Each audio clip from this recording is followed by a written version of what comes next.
কৃষক বাঁচলে দেশ বাঁচবে। কৃষককে নিয়ে কাজ করুন। আসসালামু আলাইকুম।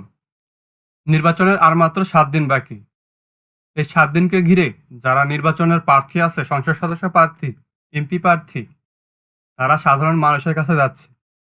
মানুষের কথা শুনছে, মানুষকে প্রতিশ্রুতি দিচ্ছে। কিন্তু এই সিস্টেমটা কতদিন থাকবে? আদৌ কি নির্বাচনের পরে থাকবে? এ বিষয় নিয়ে আলোচনা করব আজকে।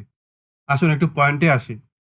আমরা যদি সোশ্যাল মিডিয়াতে লক্ষ্য করি, তারা মাঠে যাচ্ছে, ঘাটে যাচ্ছে, হাটে যাচ্ছে, বাজারে যাচ্ছে, সকল জায়গায় সাধারণ জনগণের সাথে কথা বলতেছে। কিন্তু এই সিস্টেমটা, এই কথা বলার যে আগ্রহটা, এটা কতদিন থাকবে? নির্বাচন পর্যন্ত, না নির্বাচনের পরও থাকবে? আমরা যদি বিগত দিনে লক্ষ্য করি, তাহলে কি দেখতে পাবো? বিগত দিনে যারা এমপি ছিল, যারা মন্ত্রী ছিল, যারা উপর লেভেলে ছিল, তাদেরকে আমরা কখনো দেখতে পেতাম না। নির্বাচনের আগে তারা আসতো, সাধারণ জনগণকে প্রতিশ্রুতি দিত, তাদেরকে নিয়ে কাজ করার চিন্তা ভাবনা করতো। কিন্তু যখন তারা সংসদ সদস্য হতো, তখন তাদের জায়গা ছিল ঢাকায়। তাদের তখন তাদের বাসা ছিল ধানমন্ডিতে বা গুলশানে।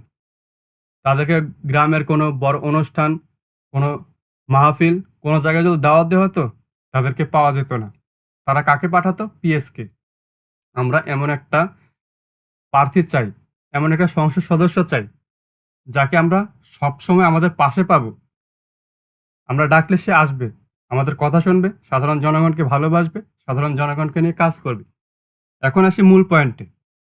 এখন আমরা কি লক্ষ্য করতেছি? যারা সংসদ সদস্য পদপ্রার্থী বা একটা দলের প্রধান, তারা কিন্তু সাধারণ মানুষের কাছে যাচ্ছে, সাধারণ মানুষকে প্রতিশ্রুতি দিচ্ছে। কিন্তু আমার প্রশ্ন হলো, এই প্রতিশ্রুতি নির্বাচনের পরে কি থাকবে, নাকি নির্বাচনের পরে সব ধুয়ে মুছে চলে যাবে? আমরা যদি সোশ্যাল মিডিয়াতে দেখি, তারা কৃষকের কাছে যাচ্ছে, অথচ এই কৃষক কখনো তার ফসলের ন্যায্য মূল্য পায় নাই, কখনো তার ফসলের ন্যায্য মূল্য দেওয়া হয় নাই। এর কারণ কি? ব্যবসায়ী সিন্ডিকেট। আর আমাদের স্বৈরাচার যে একটা সরকার ছিল, তারা কিন্তু ব্যবসায়ী সিন্ডিকেট ভাঙতে পারে নাই। বর্তমান যে সরকার আসবে, 12 তারিখ নির্বাচনের পরে যে সরকারটা আসবে, তারা কি ব্যবসায়িক সিন্ডিকেট ভাঙতে পারবে? আমাদের যারা কৃষক, আমাদের বাবা চাচা বা অন্যান্য যারা কৃষক, তারা কিন্তু কঠোর পরিশ্রম করে তারা ফসল ফলায়। কিন্তু সেই ফসলের ন্যায্য মূল্য তারা পায় না। তারা কষ্ট করে, কিন্তু বড় বড় বিল্ডিং করে ব্যবসায়ী সিন্ডিকেটের যারা নেতা আছে, তারা। এটা কি আমাদের কৃষকের প্রাপ্য?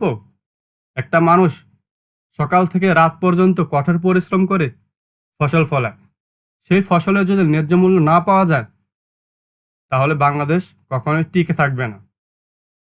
একটা সময় আসবে যখন কৃষকেরা তাদের ন্যায্য মূল্য পাবে না, তখন তারা কৃষিকাজ ছেড়ে দেবে। তখন ঢাকার মানুষ, তখন যারা ঢাকায় বসবাস করে, তারা কি খাবে? কৃষক বাঁচলে দেশ বাঁচবে। কৃষককে নিয়ে কাজ করুন, কৃষককে নিয়ে ভাবুন, কৃষকের কোন দিকে সমস্যা, কৃষকের সাথে কথা বলুন।